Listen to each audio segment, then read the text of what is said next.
बात पर डाइवोर्स लेना, अलग होना।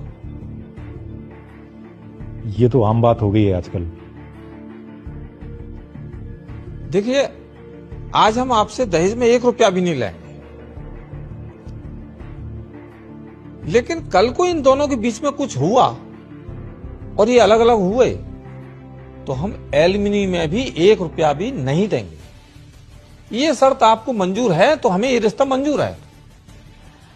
लेकिन हस्बैंड की प्रॉपर्टी में तो वाइफ का हिस्सा होता है ना? हाँ, होता है, लेकिन तब तक जब तक वो दोनों हस्बैंड वाइफ हैं, डिवोर्स के बाद नहीं।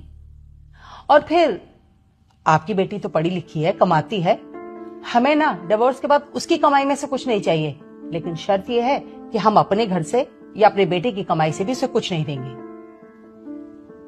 देखिए, ऐसा नहीं है कि हम लोग दहेज लेना चाहते हैं या दहेज के लालची हैं, हम भी उसके खिलाफ हैं, लेकिन शर्त यह है कि अगर हम दहेज नहीं लेंगे तो हम एलिमनी भी नहीं देंगे इन केस कभी अगर बच्चों का डिवोर्स हुआ तो, क्योंकि हमारे लिए दोनों बराबर ही है, ना हम दहेज के फेवर में ना हम एलिमनी के। हम आपको बस यही समझाना चाहते हैं।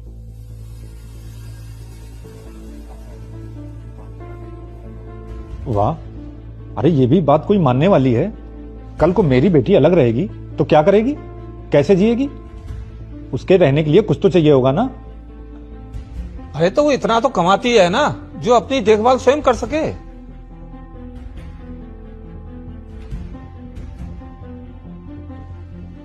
और फिर जब आप दहेज की प्रथा के इतने खिलाफ हैं तो एलिमनी के इतने फेवर में क्यों हो? इसके खिलाफ रहिए ना दहेज देंगे ना एलिमनी में 1 रुपया लेंगे।